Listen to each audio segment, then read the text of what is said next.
सर्दियों के मौसम में हम इंसान अपनी देखभाल खुद कर लेते हैं। जैसे गर्मी के लिए अलाव जला लेते हैं और गर्म कपड़े पहन लेते हैं। लेकिन सर्दियों में हम एक बात भूल जाते हैं और वो है अपने पालतू पशुओं का ख्याल। जैसे किसान भाइयों को खेतों में लगी फसलों के पाला पड़ने की चिंता रहती है, वैसे ही पशुपालकों को अपने मवेशियों के स्वास्थ्य की भी फिक्र होनी चाहिए। मगर ज़्यादातर लोगों को ये मालूम नहीं रहता है कि ठंड में अपने पशुओं को बीमार पड़ने से कैसे बचाएं। अगर उन्हें ठंड लग जाती है तो क्या करें, सर्दियों में कैसा आहार दें और उन्हें गर्म रखने के लिए क्या करें। आज कृषि साची पशुपालकों के लिए विशेष वीडियो लेकर आया है, जिसमें आपको हर ज़रूरी सवाल के जवाब एक्सपर्ट देंगे।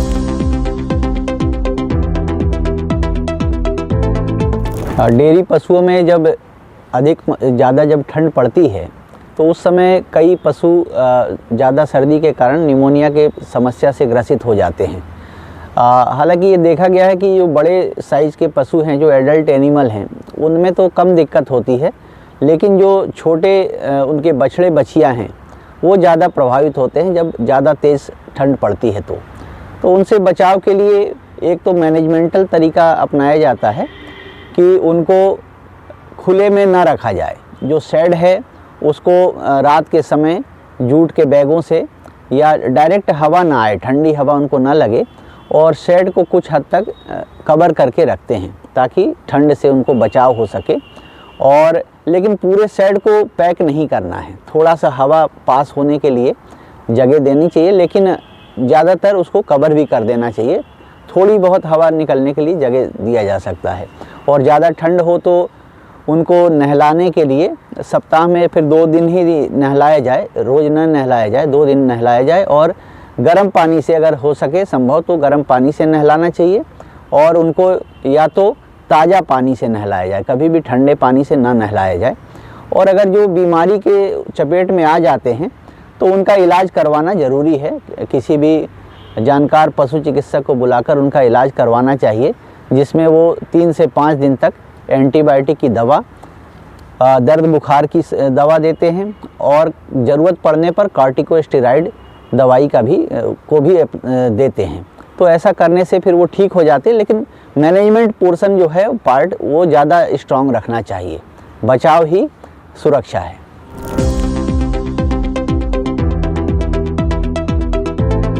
ठंड के मौसम में चूँकि जब ज़्यादा तेज़ ठंड पड़ती है तो पशु का जो एनर्जी रिक्वायरमेंट ज़्यादा हो जाता है।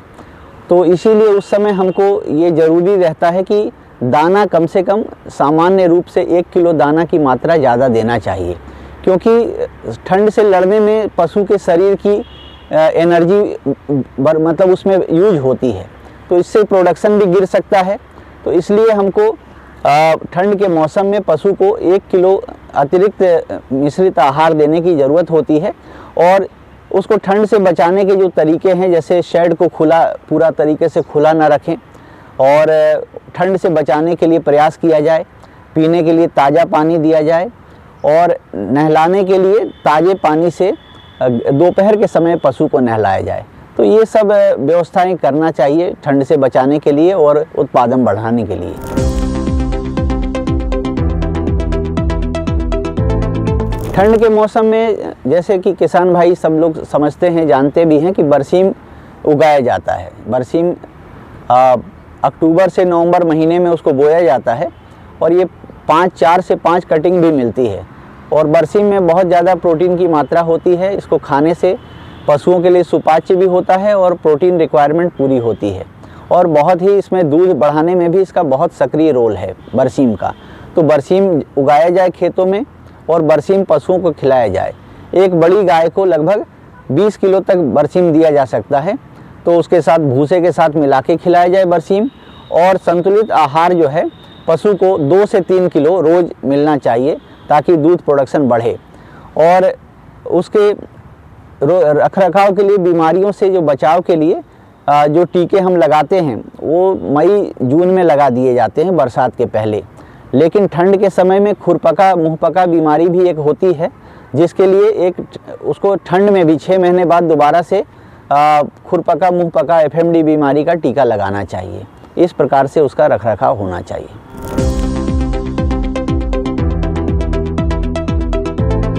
जनरली हम लोग, मैंने जैसे बताया कि जून महीने तक टीका हम लगा देते हैं पशुओं को, क्योंकि बरसात के मौसम में ज़्यादा बीमारियां फैलने का डर रहता है। लेकिन खुरपका मुंहपका बीमारी कई बार ये देखा जाता है कि जब तेज़ ठंड पड़ती है दिसंबर जनवरी के महीने में, कई बार कुछ पशुओं में इसका संक्रमण हो जाता है और एक पशु को होने के कारण उस पूरे फार्म पर, उस पूरे फ्लॉक में, उसका जो समूह है उसमें फैलता है ये तेज़ी से। तो इसलिए 6 महीने के बाद दोबारा से एक बार फिर से रिपीट किया जाता है इसको, FMD बीमारी का टीका। कोई भी पशु जब खुरपका मुंहपका बीमारी के संक्रमण में आ जाता है तो उसके इलाज में काफ़ी पैसा खर्च होता है और काफ़ी लंबे समय तक पशु उसके चपेट में रहता है और मिल्क प्रोडक्शन और उसका परफॉर्मेंस प्रभावित होता है। इसीलिए हमको ज़रूरी है कि FMD बीमारी का टीका जो है जून के महीने में 15 जून तक लगा ही लिया जाए और उसको एक बार ठंड के मौसम में भी 6 महीने बाद दोबारा से उसको रिपीट करना चाहिए। तो ऐसा करने से FMD बीमारी, खुरपका मुंहपका की बीमारी आने की संभावना ना के बराबर रहती है और इस तरीके से पशु सुरक्षित रहता है।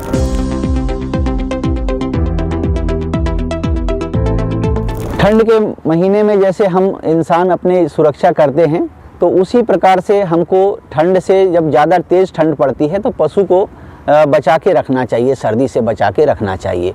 तो उसमें एक तो जो अगर शेड खुला है तो उसको ढक के रखना चाहिए और ताकि तेज़ हवा ना आए।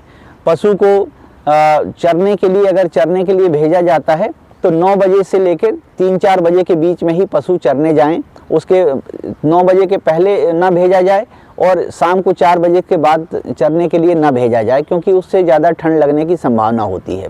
पशु को पीने के लिए अगर ज़्यादा तेज़ ठंड पड़ रही है तो उसको गुनगुना पानी पिलाना चाहिए या ताज़ा पानी, बोरिंग का ताज़ा पानी मिलना चाहिए। नहलाने के लिए अगर रोज़ जैसे नहलाते हैं तो उस समय एक दिन छोड़ के या सप्ताह में 2 दिन ही पशु को नहलाएं। दोपहर के समय नहलाना चाहिए, ताज़े पानी से नहलाएं और इस तरीके से उसको, और दाना और खाने में भी विशेष सावधानी रखना पड़ता है, क्योंकि उस समय शरीर का रिक्वायरमेंट बढ़ जाता है ज़्यादा तेज़ ठंड में। ठंड से लड़ने में पशु की एनर्जी ज़्यादा बर्बाद होती है, इसलिए 1 किलो अतिरिक्त दाना पशु को ठंड के मौसम में देना चाहिए।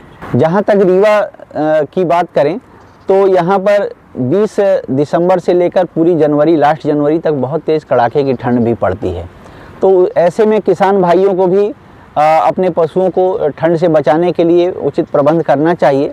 हालांकि जनरली यह देखा जाता है कि जो देसी नस्ल की गायें हैं उनमें बीमारियों से या ठंड से भी लड़ने की क्षमता ज़्यादा होती है, लेकिन इसकी तुलना में अगर क्रॉस ब्रेड या विदेशी नस्ल की पशुओं की बात करें तो उसमें ठंड से लड़ने की क्षमता कंपैरेटिवली कम होती है। तो देसी नस्ल की पशुओं को भी बचा के तो रखना है, लेकिन उनमें थोड़ा सा सहनशीलता ज़्यादा रहती है। और जैसे मैंने पहले उपाय बताए कि खुले में पशु को ना बांधें, बंद शेड में ही रखा जाए, उसको डायरेक्ट हवा उसको ना मिले, उसको ताज़ा पानी दिया जाए और नहलाने के लिए दोपहर के समय नहलाया जाए। जब धूप तेज़ निकले तो धूप में उसको कुछ समय के लिए बांधा जाए और सुबह और शाम के समय, रात के समय उसको शेड में ही अंदर रखा जाए और दाना और खाने पर उसके विशेष ध्यान दिया जाए। उसको संतुलित आहार भी देना जरूरी है।